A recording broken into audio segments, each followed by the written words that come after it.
Jeez. Hi, I'm Art Fiennes. Art Fiennes Poker Party coming to you from beautiful, where are we? Van Nuys. Van Nuys. Van Nuys, Van Nuys. with a very special musical guest, Spanky McFarlane. Spanky. What are you doing? Welcome to the show. It's Thanks, nice. Art. It's wonderful to see you here. Is this in connection with the Little Rascals movie that's coming out? Exactly. By the way, did you ever play on a bill with the Young Rascals? The young, of course, well, with the Mamas and Papas many times. Oh, many but times. that doesn't count. I got Todd Everett here. Todd. Excuse me. Hope we won't be hearing from you anymore during the show. Nice to see you there. I'll just sit over to the side and listen to you ask the questions. Okay, you butt out. All right, so Spanky McFarlane, lead singer, of course, of Spanky Our Gang, maker of all them memorable songs, which are all great songs. I'll read them, but I know them. Sunday Will Never Be the Same, Making Every Minute Count. Art, you don't have to do this. But I like them. Lazy Day. Lazy Day. My Bill. My Girl Bill. My Bill. My Bill. Some time ago, we reminded you of the unpaid final bill. So we're going to talk a little Bob about Duro. a little about that time period and subsequent time and before time. Right now, what are you doing? When is lunch? You're working on a home decorating thing. Was that what it was? Home decorating. No. Was it, is it? It's I do have a new business. It's called the Closet Angel, and I come into your house and I wreck it. Yeah. No, I go to your closet with your wife, preferably. Yeah. And I make her try on all her clothes and tell her what looks like crap. Also, closet. It's not really the closet. It's the contents of the closet. It's the contents I thought you of the fixed closet. closets. No, I don't. I'm not a carpenter. Okay. That was Karen. Yeah. All right, so that's part of it. You're also in the music business. We're going to talk about that a little bit. Yeah. But let's go back to Spanky Our Gang for a while. Okay. You guys, when did the first hit come out? 65? No. 6? 7. 7, that late, huh? Mm-hmm. So you guys were after the Mamas and Papas. Yeah, I was in Chicago freezing my butt off, and I heard California Dreamin', and I knew Cass, because she had come through Chicago as a folk singer in the early 60s. And I heard that song on the radio, and I said, I can do that. I can do that. And indeed you could, and you did. So you had been sort of a folk and blues singer in Chicago up to that point, hadn't you? Yes. I was privileged to sing with little brother Montgomery and his Nice. band. Yeah, I had that album. Oh, I forgot about man, that. that is a classic. If you've got it, hang on to it. I don't have it. Also the New Wine Singers. New Wine Singers, a wonderful folk group from Cleveland. I told them I would help them out. I used to get these jobs all the time when these girl singers would get pregnant. I got the job with the New Wine Singers because the girl got pregnant, and then I said, okay, well, I'll hang with you guys for a couple of months till you find somebody, and 2 years later I was still there. But I also had my very first job as Jamie Lynn of the Jamie Lynn Trio, and we played the 3 Playboy clubs that existed then, New Orleans, Chicago, and St. Louis? No, Miami. And I had to become a size 8 so I could fit into her dresses and go blonde. So there was a real Jamie Lynn. There was a real somewhere or another, Jamie and you Lynn. stepped She got into her. pregnant and I got her gig. That's how I got all my gigs. Now you say you were They had the wardrobe, so it was up to you to fit into That's it. right. So you say you were sitting in Chicago and hearing California Dreamin', which made you walk down to Wacker Drive. I mean, you didn't go to California, you went to Mercury Records, which was in I Chicago. didn't go to Mercury Records. They came to me. I actually, what it made me do was realize I was freezing my butt off in Chicago, and I went to Florida. By the way, when you left there in 65 or 6? 5. And have you ever lived there again? Chicago? Yeah. I left there in 67. I went to Florida in 65 and I came back. No, I've never lived there again. I've always wanted to because it is a great party town. Because I left there in 65 and never lived there again, and I never. Did you ever come? Never Oh, you probably never gone saw there us with my or mother, anything. but I never had no intention of being. Yeah. It was a cold and other. It's that winter. I don't do the hawk on the lake. Can she finish the story of how Spanky and Our Gang got together, and we'll do the interview with you we'll later. talk about my childhood in Chicago. Tom. I told you. Well, put your feet up. Make yourself comfortable. So you got to Miami. Anyways, when did they find you at Mercury? Okay. So I met Oz, Bach, and Nigel Pickering during a hurricane party in Miami, and I said, if you ever get to Chicago, look me up. Big mistake. So what were they doing at the time? Playing at the party? Together? Yeah. Oz played stand-up bass, and Nigel had a big old 12-string. So they were Miami folkies. Yeah, exactly. Was he Nigel? Nigel used to be in the Folksters with Kenny Hodges and Lefty Baker, who later joined Spanky Our Gang. It's all incestuous. Did the It's Folksters terrible. record? The Folksters did record. Yeah, they did. I can't tell you what label because I don't have any of the records. But Was Nigel always Nigel Pickering? no, he was Fred Williams and Okay. Curly Williams and a whole bunch of Yeah, other names. because I had always heard that he was the Curly Williams who wrote He is. Which Hank Williams song? Half as No. much or Half as much. No, I wish. Yeah. And so does he. Yeah. Yeah. No, he was a DJ, and he had a big old country western swing band in Milwaukee. Oh, okay. And he was Curly Williams, the DJ. So he and I almost think could he have had to been, leave but- Milwaukee, and then he went to Florida and he became a cop, right? And then I met him, and like I said, told him to come visit me in Chicago. And one day I was walking outside my apartment, and these guys are going, Spanky, Spanky, yelling from their car. And it was them, and they had all their possessions with them. And I said, oh, what are you going to do? You got to invite them in. So I did, and while we were in my apartment, everything in their car got stolen. Welcome to Chicago. But they did bring the instruments in with them, so we still had those. This is a long story, but I'll try to make it short. Then we all got the flu. And we were all in my one-room apartment, and we were like in the bed like puppies, you know, like moaning and groaning. And there was no money, so somebody had to get a job. So I lived next door to this club on Wells Street called Mother Blues, owned by my favorite person in the whole world, Lorraine Blue. And Curly Tate managed the place, and he comes up to me at the bar on a Friday night, and he says, Spanky, we need an opening act for Tuesday. And I had already retired. This is during one of my retirements. And I said, well, what are you telling me for? He says, I need you to put something together. So we learned every song Nigel knew, every song I knew, and every song Oz knew, even some songs Oz had written. And by Tuesday night, we had all these songs and a little comedy thrown in between. And I played the jug and the washboard, and I had a banana a rubber banana with a kazoo in it. I know. And Nigel on the 12 string and Oz on the stand-up bass. And then we opened it. We couldn't think of a name, you know. We loved the Andrews Sisters. And the Swingle. No, and we loved the Swingle Singers. So we'd try to, sing like that. And So the harmony was always part of it. exactly. Very important part of it. In fact, that's probably why I don't sing alone, because I like to be surrounded by that wall of sound. I like to be right in the middle. Doesn't make me a bad girl, does it? No. I don't know what you were doing with those two other guys in the bedroom with the flu. but- No. We weren't doing anything but vomiting with the flu. But anyway, gosh, can we start over? Anyway, so then he said, oh, I know, we got great reviews. Actually, we opened for Bob Gibson, and we got great reviews. And then Mercury Records came in to see us and signed us, and it never occurred to us that we might have a choice of labels. They said they wanted to sign us, and they, gave us a bunch of money and new clothes, and so we went for it. And Mercury was based in Chicago at the time. Yes. They were always based in Green. Chicago. Irwin Green. And Jerry Ross was our producer.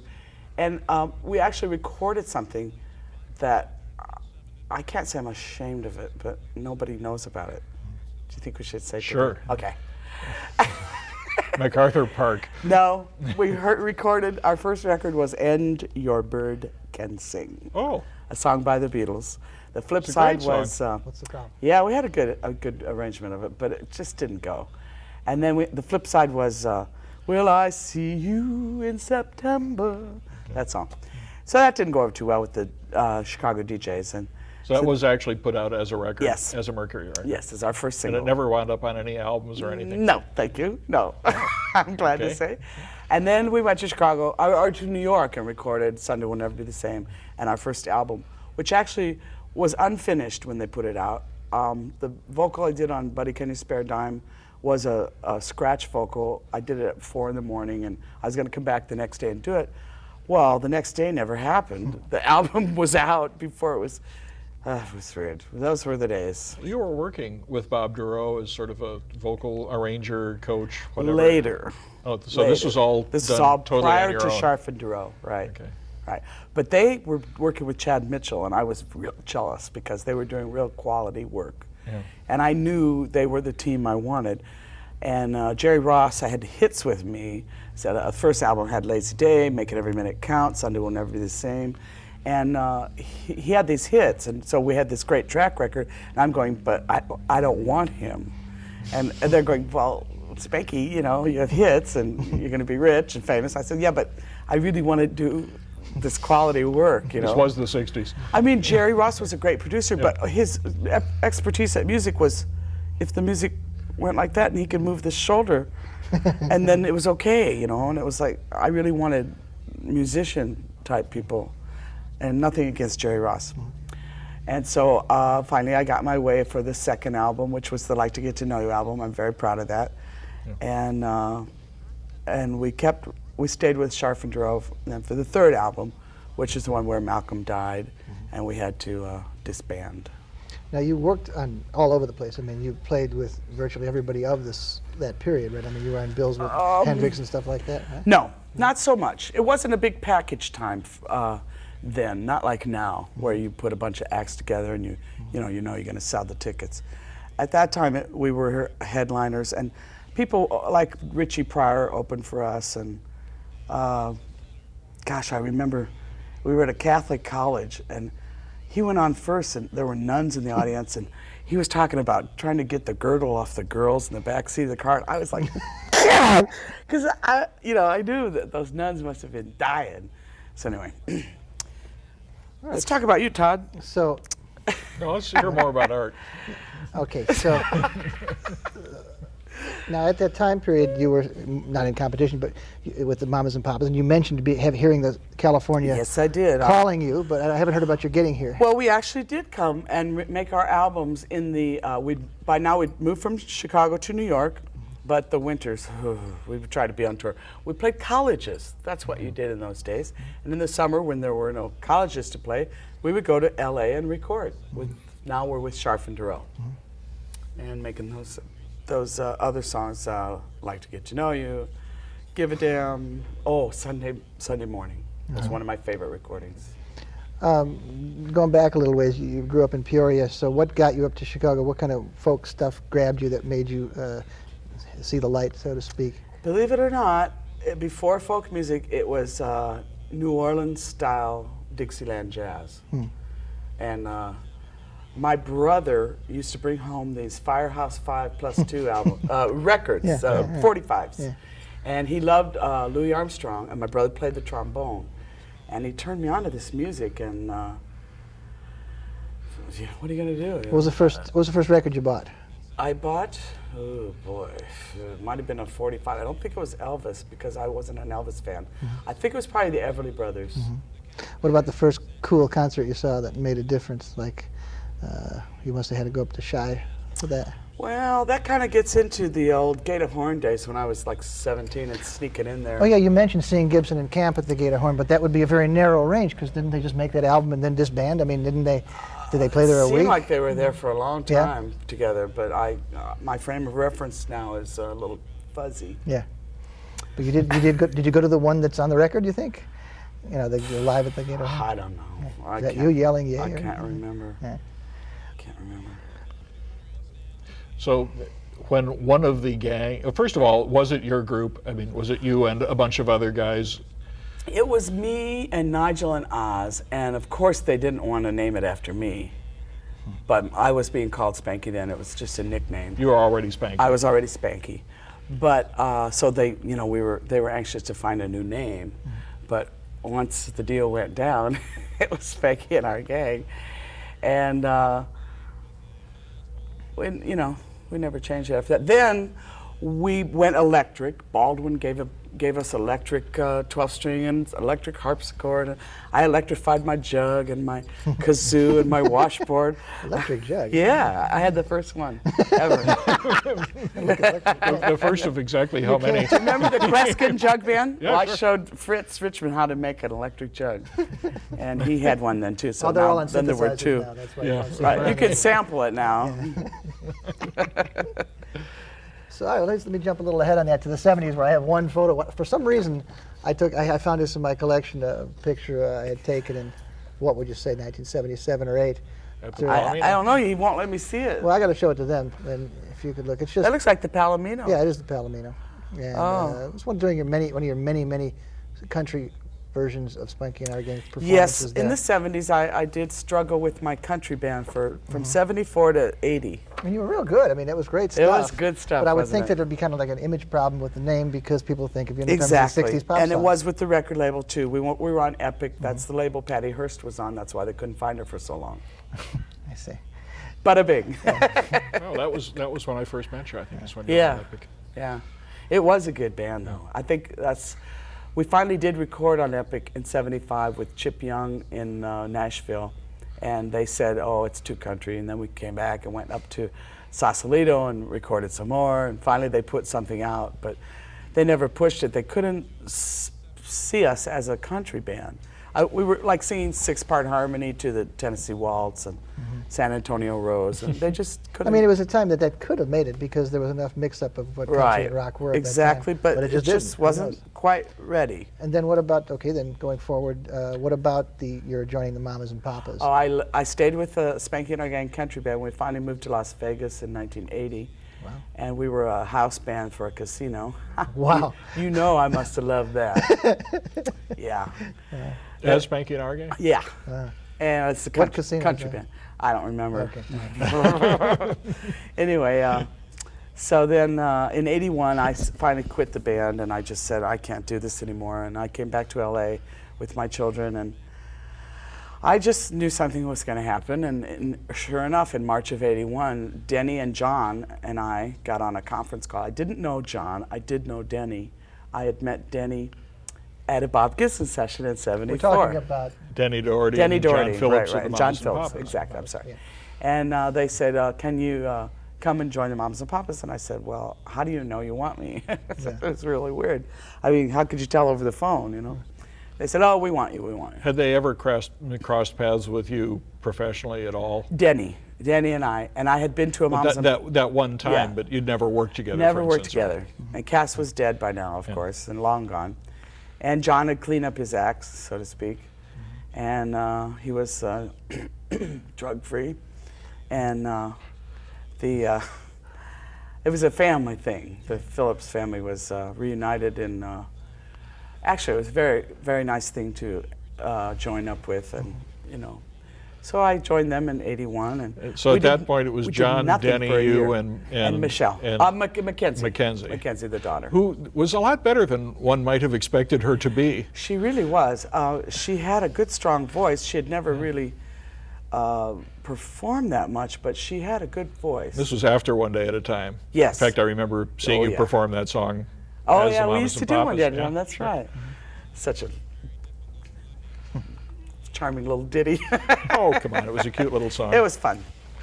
So anyway, I don't know. If it was your series, you'd feel a lot better about it. If it was my series, I wouldn't have blown it. so that Mamas and Papas has endured more or less till now, right? I think they're still going. I think Denny's You left were them out. now. You left in '93. Well, Scott I left McKenzie was in there 93. for a while He's too. still in place there, of I Denny. think. I think. Oh, really? No, he replaced John because John got sick and had a liver transplant. Oh, okay. So it was Scott and Denny and McKenzie and you, or somebody. Yeah. I mean, Mackenzie and Mackenzie and Yeah. Then Mackenzie Well, and Baker Scott and McKenzie and Mackenzie Phillips, as I recall, you were, wanna know how were that both worked? named after the same person. No. Well, that's probably true. It was her name first. Yeah, because and I then asked her if she was named after him, and she said no. We were both named after somebody or another in else. her family, Yeah. someone in her family. so his name is really His Shapiro or something. Philip Blondheim. Oh, okay. He's German, you know. I see. And his Philip Blondheim became Scott McKenzie. Now you know the truth. So They that have relatives. that your new gang from '81 to '93 that's to say Mamas and Papas, that gang Oh yeah. has more or less worked virtually All over the world, perpetually without any. without any record. Just going on those hits. We've gone to South America, everywhere, all over Europe, Iceland, you name it. I've been there. Last year in '93, we went to Germany about 8-9 times. Wow. Just Germany. Besides all And the were other you- places. and did- Is there money in this? I mean, without getting Well, specific, but I thought after 12 years that I should have been a little wealthier than I am. but enough to keep the unit going without records. Yeah, there was enough. Oh, absolutely. The name and See, their the wonderful reputation. thing about the name, the Mamas and Papas, is it's the same in Spanish, it's the same in Italian. Everywhere you go, it's Mamas and Papas. Ah, yeah, si. And were you doing any Spanky songs? Oh yeah, we really? always did some Spanky good. songs. Always. That was one good thing about it. Yeah. Oh, there were many good things about it. Yeah. I certainly got to travel and see the world, and I've certainly been to Germany. So in a sense, you were more wide-ranging as a mama than you were as an Our Gang? Not vocally.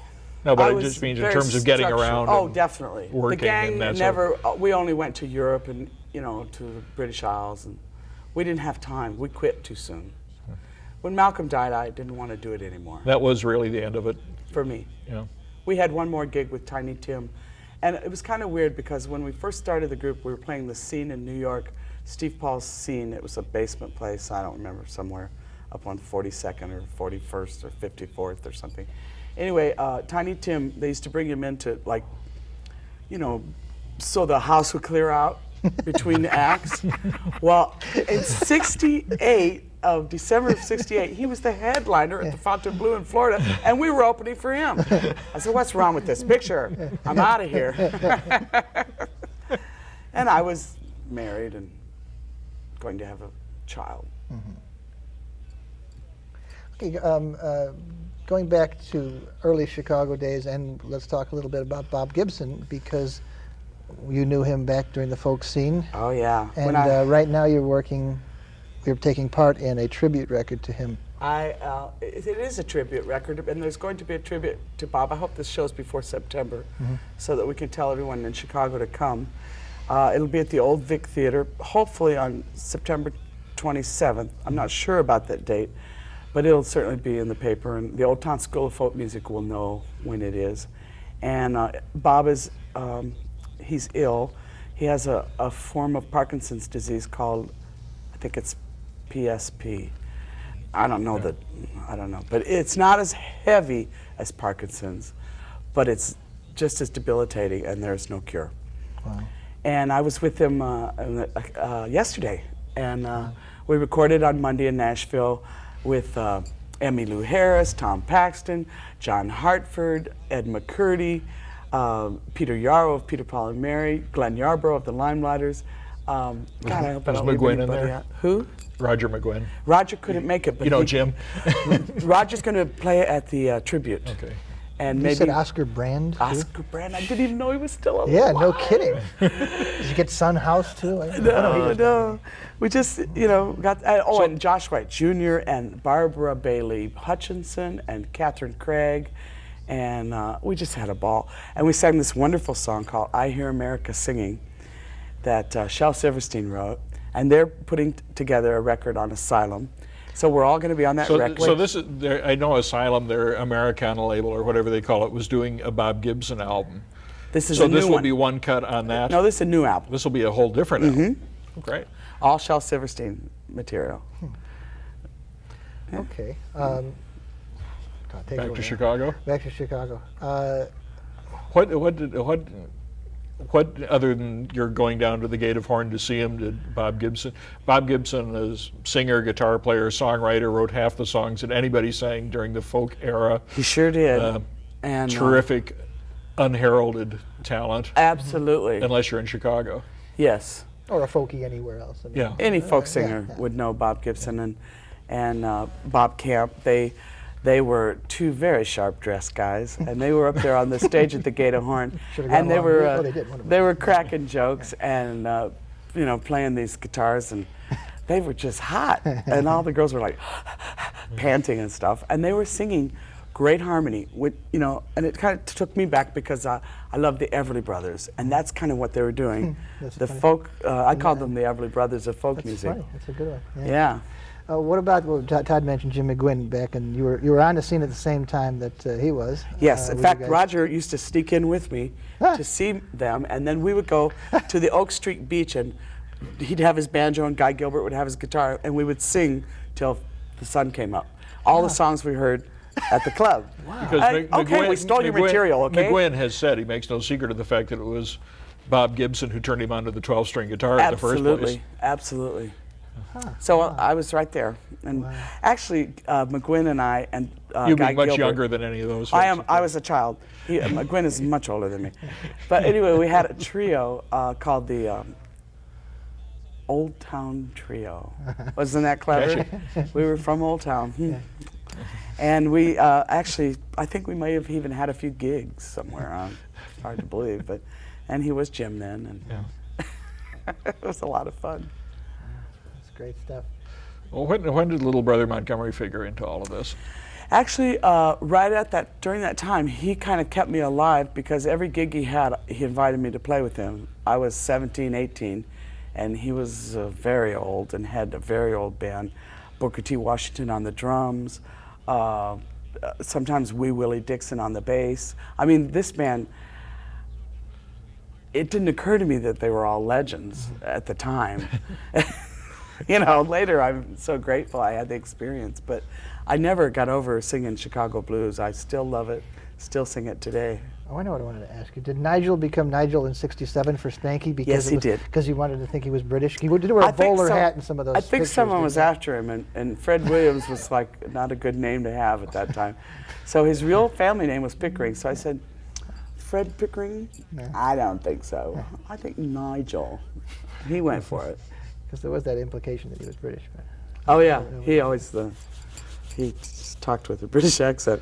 Was there any rivalry other than that made up maybe by the press between you and the Mamas and Papas? I didn't know there was any made up by the press. No, I mean I don't know that there was either. But I don't think so.